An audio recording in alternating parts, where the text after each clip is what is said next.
جواب نمبر 2، جو جامعہ ترمذی کی حدیث ہے 2676 علیکم بسنتی و سنت الخلفاء الراشدین المہدیین، اس میں بھی بقیہ ابن ولید ان سے ہی روایت کر رہا ہے بحیر ابن سعد کے ساتھ، اور امام ترمذی اس حدیث کو کہہ رہے ہیں ھذا حدیث حسن صحیح، حالانکہ سماع کی تصریح نہیں تھی۔ امام ترمذی نے اس کے باوجود ان والی روایت کو بھی علیکم بسنتی و سنت الخلفاء الراشدین المہدیین، ترمذی کی روایت کو امام ترمذی نے صحیح کہہ دیا سماع کی تصریح کے بغیر بھی۔ وہ میں آپ کو بتاتا ہوں کیوں کہا، لہذا اس کی سند اور 4131 ابو داؤد کی سند بالکل سیم ہے۔ جواب نمبر 3، یہ امام ترمذی نے بھی صحیح کہا، شیخ البانی نے بھی صحیح کہا، اور سب سے بڑھ کر شیخ زبیر لذیذ صاحب جو ذرا سے تدریس کے مسئلے میں اتنی مضبوط روایتیں جو ترمذی میں بھی آئی ہیں، جن کو امام ترمذی نے صحیح کہا ہے، شیخ زبیر صاحب ان کو ضعیف ڈکلیئر کر دیتے تھے کہ سماع کی تصریح نہیں ہے۔ اب کیا وجہ ہے کہ شیخ زبیر صاحب اس روایت کو سماع کی تصریح کے بغیر بھی صحیح کہہ رہے ہیں، اگرچہ میں نے ثابت کر دیا کہ مسند احمد میں موجود ہے؟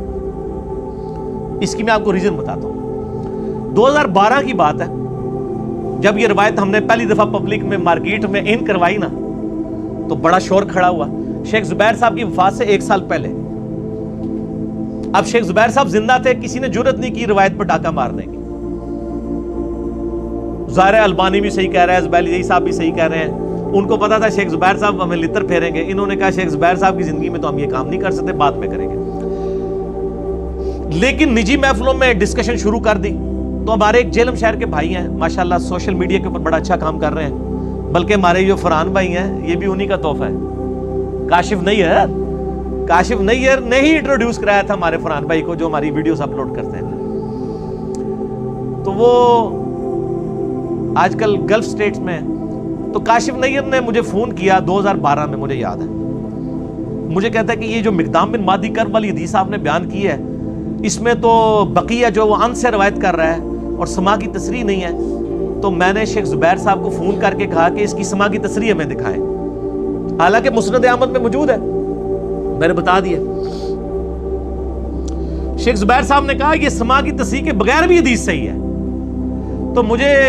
کاشف نیر کہتا ہے دیکھو یار شیخ زبیر صاحب کہہ رہے ہیں سماع کی تصریح کے بغیر بھی یہ روایت صحیح ہے، تو میں نے ان کو کہا مجھے سمجھائیں کیسے، تو وہ مجھے کہتے ہیں آپ پاکستان آئیں مجھے ملنے کے لیے، تو آپ کو میں سمجھا دیتا ہوں۔ ظاہر ہے وہ پوری سائنس ہے نا ایک حدیث کے علم کی، ہم تو وہ سائنس ویڈیو میں رکھ دیا، آپ کو پاکستان آنے کی ضرورت نہیں، آپ ویڈیو میں ہی دیکھ لیں گے، یہ وہ سائنس آپ کو سمجھا دیتے ہیں۔ تو مجھے کاشف بھائی کہتے ہیں کہ جی دیکھیں علی بھائی انہوں نے مجھے یہ کہا، میں نے کہا ٹھیک کہا انہوں نے، تو آپ آ جائیں۔ تو یہ مجھے گفتگو یاد تھی، میں جب یہ لیکچر تیار کر رہا تھا نا، تو پھر میں نے فرحان بھائی سے کہا، میں نے کہا یار کاشف نیئر کو مجھے فون کرے، ظاہر ہے وہ گلف سٹیٹ میں ہے، تو انہوں نے میرا موبائل نمبر ان کو دیا، تو انہوں نے مجھے اسی وقت کال کی، 4-5 دن پہلے کی بات ہے۔ تو میں نے کہا کاشف بھائی آپ کو یاد ہے آپ نے 2012 میں، اب تو آج 9 ستمبر 2018 ہے، 6 سال پرانی بات ہے، میں نے کہا آج میں لیکچر ریکارڈ کرانے لگا ہوں تو مجھے آپ کی بات یاد آئی ہے۔ کہتے ہیں علی بھائی ایسے ہی بات ہوئی تھی، مجھے انہوں نے کہا تھا آپ حضرو آ جائیں تو میں آپ کو سمجھاؤں گا، یہ بالکل روایت صحیح ہے، یہ سماع کی تصریح کے بغیر بھی صحیح ہے روایت۔ یعنی شیخ زبیر صاحب کو یہ پتا تھا، آج کو کہہ رہے ہیں نا وہ جو ان کے شاگرد اور ان کے پوتا شاگرد صاحب وہ کوئی سامنے آئے ہوئے ہیں ناسبی، وہ کہتے ہیں کہ جی وہ جی شیخ زبیر صاحب کو اللہ تعالیٰ معاف کرے، ان سے غلطی ہوئی ہے، اگر زندہ ہوتے تو ہم ان کو بتاتے، ان کی زندگی میں تم لوگ جو ہیں وہ چوہوں کی طرح ایک دوسرے کو تو بتاتے پھرتے تھے، سامنے نہیں آتے تھے، ان کے فوت ہونے کے بعد سامنے آ گئے ہو۔ تو شیخ زبیر صاحب اللہ کے فضل سے اس حدیث کے اوپر اتنا کچھ لکھ کے گئے ہیں کہ ان کو قبر سے نکالنے کی ضرورت نہیں ہے، نہ ان کو روحانی طور پہ کوئی رابطہ کرنے کی یا کشف القبور کرنے کی ضرورت نہیں ہے، ان کے الحمدللہ روحانی شاگرد ہم بیٹھے ہوئے ہیں ادھر، اس حوالے سے شاگرد کے میں نے ان سے سیکھا ہے، باقی میں کوئی مدرسے کا نہیں پڑھا ہوا۔ شیخ زبیر صاحب نے ایک کتاب لکھی ہے فضائل صحابہ، بڑی مشہور کتاب ہے ان کی، جس میں خلفائے راشدین کے فضائل ہیں، امہات المومنین میں سے ہیں فضائل، وہ فضائل صحابہ کا PDF آپ کو مل جائے گا آرام سے، آپ جا کے kitabossunnah.com سے ڈاؤن لوڈ کریں، ہم اس میں لگا بھی دیں گے۔ اس میں حسن ابن علی کے اوپر جو چیپٹر بند ہے نا شیخ زبیر صاحب نے، اس میں یہ مقدام بن مہدی کرب والی حدیث وہ لے کے آئے ہیں، لیکن تھوڑی سمجھداری کی ہے انہوں نے، صرف آخری حصہ نقل کیا ہے کہ حسن مجھ سے ہے اور حسین علی سے، پوری حدیث نہیں نقل کی شیخ زبیر صاحب نے، کیونکہ پوری حدیث میں پٹورا باغ کھل جانا تھا، پھر ان کو 50 صفحے اور لکھنے پڑتے ہیں. انہوں نے صرف آخری حصہ نقل کیا اور نیچے لکھ دیا سنن ابی داؤد انٹرنیشنل نمبر 4131 وسندہ حسن. وہ کہتے ہیں اس کی روایت بالکل صحیح ہے اور نمبر لکھ دیا ابو داؤد 4131. آگے وہ شیخ زبیر صاحب لکھتے ہیں کہ یہ جو روایت ہے بقیہ ابن ولید ان بحیر ابن سعد یہ محمول ہوتی ہے سماع کی تصریح پر. اگرچہ یہ راوی ان سے بھی روایت کرے تب بھی یہ روایت سماع کی تصریح پہ معمول ہوتی ہے. کیوں؟ انہوں نے لکھا اس لیے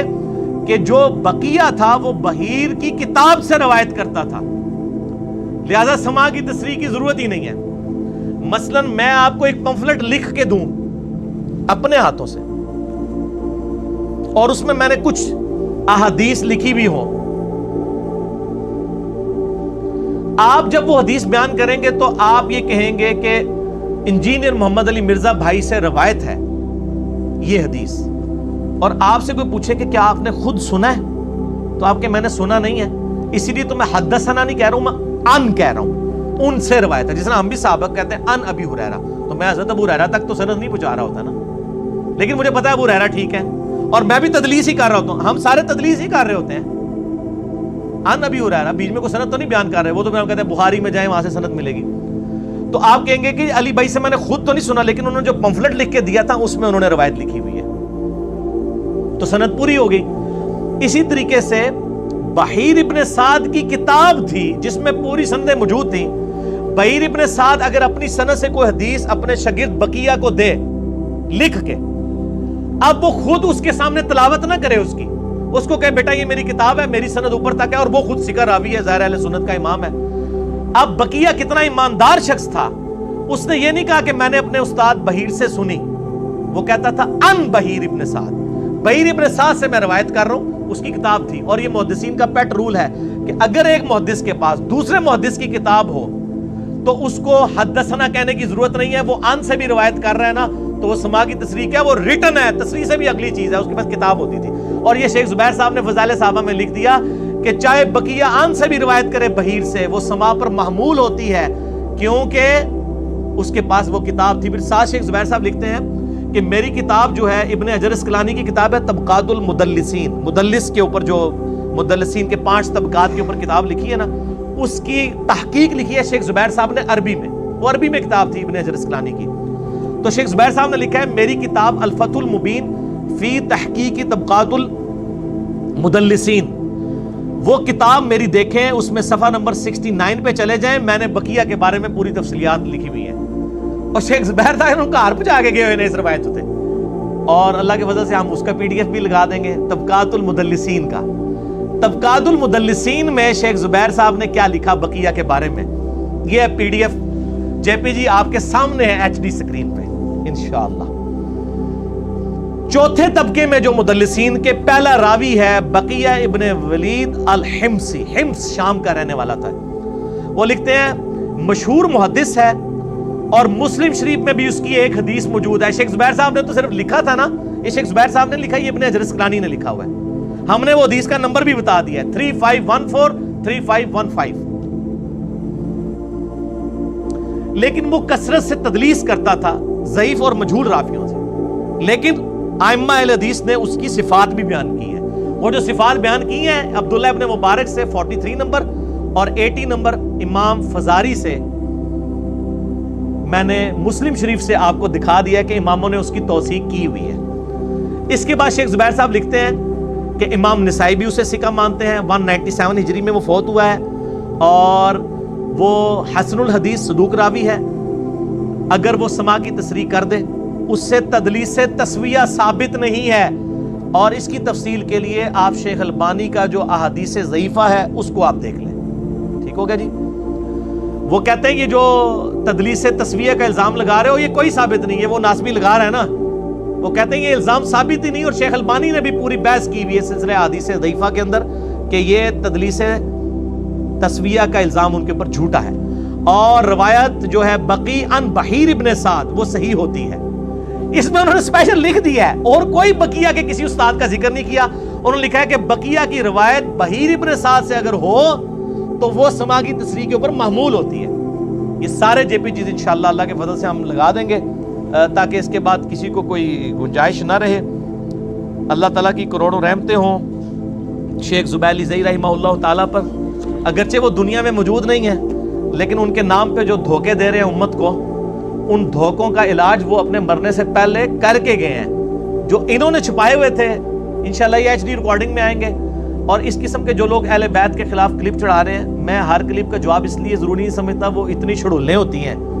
کہ ہمارے عام سٹوڈنٹ آ کے کہہ رہے ہوتے ہیں, ٹھیک ہے نا جی. عبدالقیوم بھائی مجھے کہہ رہے تھے کہ یار یہ کس قسم کی باتیں ریکارڈ کرا رہے ہوتے ہیں, کوئی بات سمجھ نہیں آتی, فضول قسم کی باتیں کر رہے ہوتے ہیں. وہ باتیں ہی فضول ہوتی ہیں, کہاں سے سمجھ آئیں.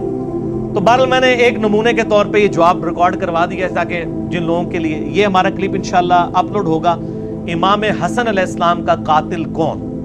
اس عنوان سے انشاءاللہ تعالی علمی و تحقیقی مجلس نمبر 26 کا پہلا اسپیشل کوسچن. اور باقی کوسچن انشاءاللہ ندیم ریاض بھائی مجھ سے 1 to 1 کریں گے, لیکن اس سے پہلے ہم ایک وقفہ کر لیتے ہیں. اللہ تعالیٰ سے دعا ہے جو حق بات میں نے کہی اللہ تعالیٰ ہمارے دلوں میں راسخ فرمائے.